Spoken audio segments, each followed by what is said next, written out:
You might have noticed as well in the last couple of videos, I've been a little bit MIA, and that is because we have a big announcement. We're Tom and Jules, and together we are taking on our biggest challenge yet.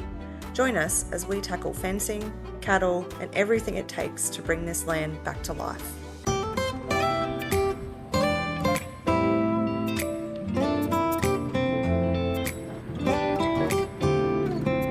All right, and we're back up at the farm today. We actually haven't been up here for a few weeks, just between Tom travelling a fair bit and just other bits and pieces going on. So we thought we'd pop back up today. It is the Easter long weekend this weekend, so it gives us a couple of extra days to get a few things sorted. But yeah, we thought we'd come up, do a bit of a check on everything. Tom wants to go around and just do a bit of an assessment on the fences and maybe look to start putting in some electric fence preparation. So we'll go for a bit of a cruise around in the buggy and check all of that out. You might have noticed as well in the last couple of videos, I've been a little bit MIA. And that is because we have a big announcement. So I'm actually going to have a baby. I'm getting very fat. But yeah, I've been taking it kind of somewhat easier these last couple of months, just sitting on the sidelines and doing all the editing and everything and behind the scenes. But yes, exciting, crazy times ahead. So have the results. Yeah. Yay, to tell us whether it's a boy or a girl. Tommy thinks girl, I say boy. But see. Do you want me to open it? Or you want to? I don't even know what they put in here. We'll get to read along that. I was wrong. I was right. Shana reckons I'll put a wick on one, so. It's a boy. Okay. Oh my god, I can't believe I was right.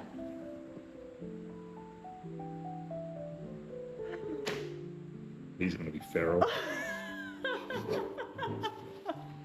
We're literally going to have a little farmer join us. So we have a boy arriving in July. So that's very exciting. I'm also happy to have someone else help me open the gates in the future, which would be nice. Save me a job.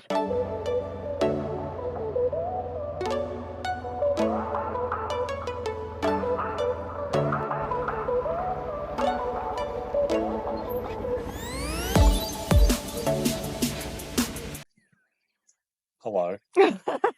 Welcome to Tom's Fencing. Today, we've got... So what I'm doing... Oh gosh. We have 3 barbs here. I've drilled holes through the middle of the hardwood instead of putting all the new fence. So I'm going to run electric like that. Ta-da! And like that. Oh yeah. So then you'll have 3 And then rows of barb plus 2 rows of electric. Yeah, and then I run another plain wire below the electric, because then I'm hoping that'll be semi-dingo resistant. Yeah, yeah. Because I'm going to earth these. So if that dog tries to go through the fence, you're going to get 10,000 volts on its nose. Yeah, that's not going to tickle.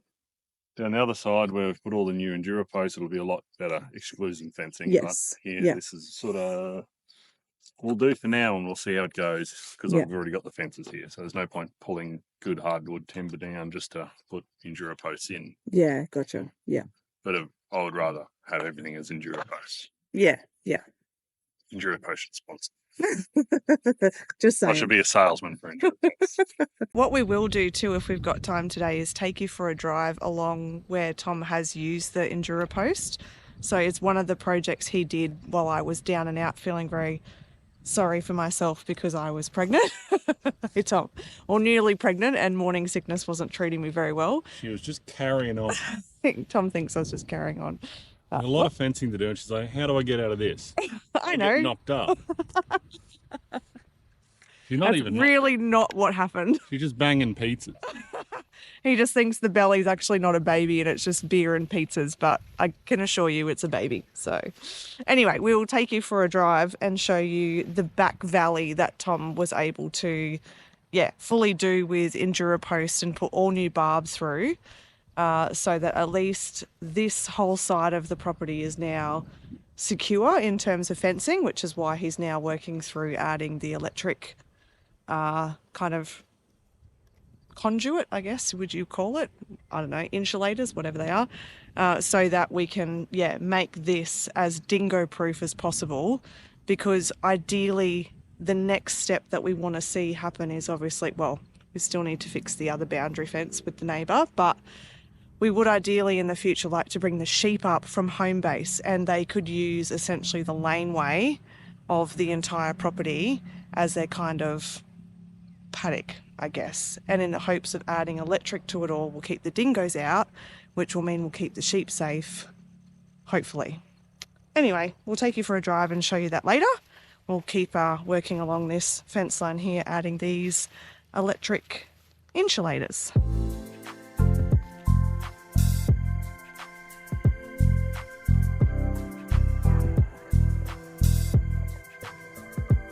So there's probably going to be people carry on and say that, why don't you put offsets and da da da da da. We'll put an offset on each one of these. They're like $6. So this is free, or free-ish. So I can do a lot with a roll of conduit.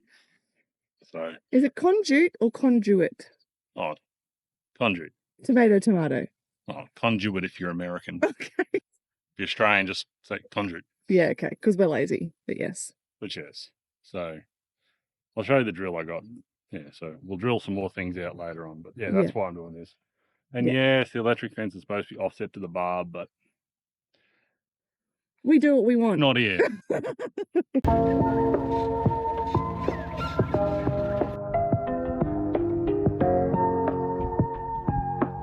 I should also say I'm not doing this for the cattle either. So we'll probably I got Australian white sheep down the coast, so I want to bring my sheep up here as well. So this will keep the sheep, and eventually we'll run a mob of goats to combat the weeds. So I don't have to keep spraying chemical on everything all the time. Yeah. Don't have to spray chemical for a few years, but eventually I'd like to rotate some goats through here. So this will be goat and sheep proof, and hopefully dog resistant. It's not going to be dog proof, but once the dogs and pigs, and there's a few deer and stuff around here apparently as well. So once everything learns its electric fence, they'll respect it. And the cattle respect it too. So Yeah. but I could keep cattle in with one wire. Yeah, You true. don't need to do this. You don't need to. Yeah, it looks like overkill. This looks like an overkill. Yeah. If you think I'm just doing cattle, I'm not just doing cattle. No. And for those looking for an update on the drone spray, a couple of weeks ago at the end of one of our videos, I showed just how dead this had all become after having the drone in doing all of the weed spraying. I feel like that was literally like maybe 4 or 5 weeks ago. It might have been a bit longer than that, but it has already bounced back significantly. So Tom just mentioned before off camera that we may need to look at potentially doing some other spot sprays and stuff to get that all under control. But it has made a good dent in getting rid of the weeds. It allowed just the trees and whatever else to kind of pop through, but work in progress.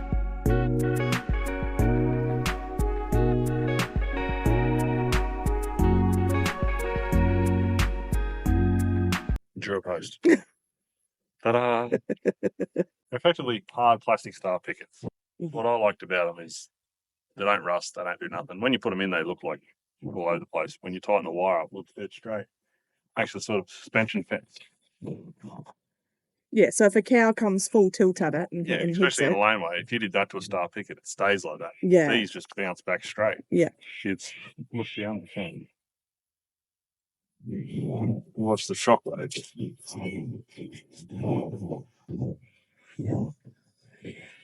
Which, being rolling and poly and shitty, all the star picket fences we had here before are all like rusted and crooked. Yeah, even the wooden ones go crooked. But these, as long as my strainers are straight and my wires are tight, they should stay straight and true. And they won't rust. So you use these Davo fence clips. I did it a different way. Like you could have had that round the other way and used the Davo's fence clips through the existing holes. But I want to run electric through the existing holes, so I just drilled an extra 4 holes, run the barb on the outside, and then I run Like, this is going to be proper exclusion fencing, so keep in here eventually may be our sheep, like proper sheep paddock. So I wanted to be able to keep all the dogs out. So I'll probably run 3 more like super hot electric wires between the barbs. So these act as a insulator. So yeah, and they're only they're the same price as a steel post, but then you don't have to buy insulators, you don't have to buy all that shit. And the Davo's fence clips are about the same price as the pre-cut ties. So I think it's good. Win-win, really? Yeah. I'm quite impressed, actually.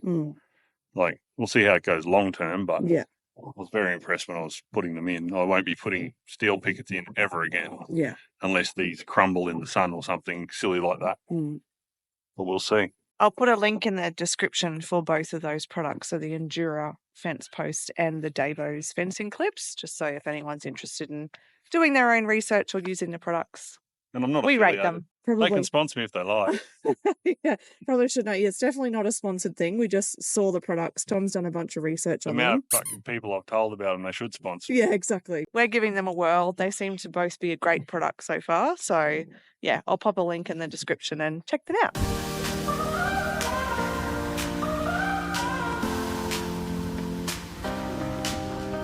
Pretty much in the last few weeks, I haven't been filming much, but yeah, I've put the Endura posts and 4 bar all the way from behind us here to the 3-way gate, then up into the sheep paddock, we'll call it. And now it splits all the way down. You probably won't see it on the GoPro, but follow all the way down the ridge here, all the way to the back corner. Probably 600 odd metres maybe. Yeah.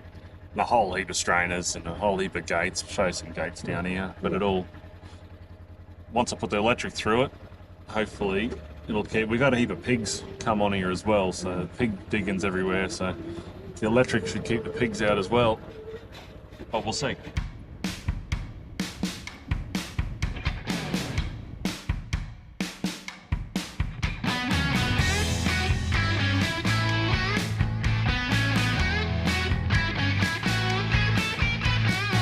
As we've been driving along too, Tom's just shut a couple of gates along the new fence line to be able to keep all the cattle on one side of the property. They've just, I guess they'll stay that side for another week and then we'll move them into a new paddock.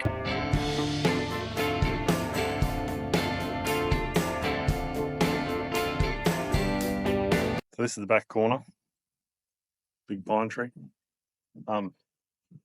See my strainer set up. Instead of putting a stupid looking wire thing on the bottom, because I'd eat these red pipes, I decided to cut a little bit of that red pipe and weld it to the bottom. So that way when you're doing your wire gate up, you can actually find it in the grass. It shit me for years that you try to find that piece of wire. Anyway, that's my new and improved idea. Put a painting on it. Yes. Obviously, I'll put an actual close handle and that strap's only temporary. Yeah, that's like with all 3 gates, right, that we just went to. Yeah, by temporary, I could probably be there for 5 years. Can't rush these things.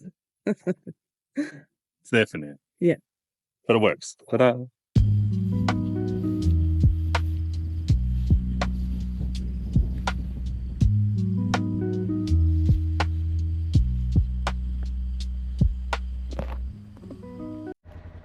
Tom's just closing the gate at the bottom of the house yard, 6 acres. Doing this now just so we don't forget in a week's time when we move Mojo the bull and a steer back into this section. So Mojo's been out for nearly his required 3 months that we've talked about previously.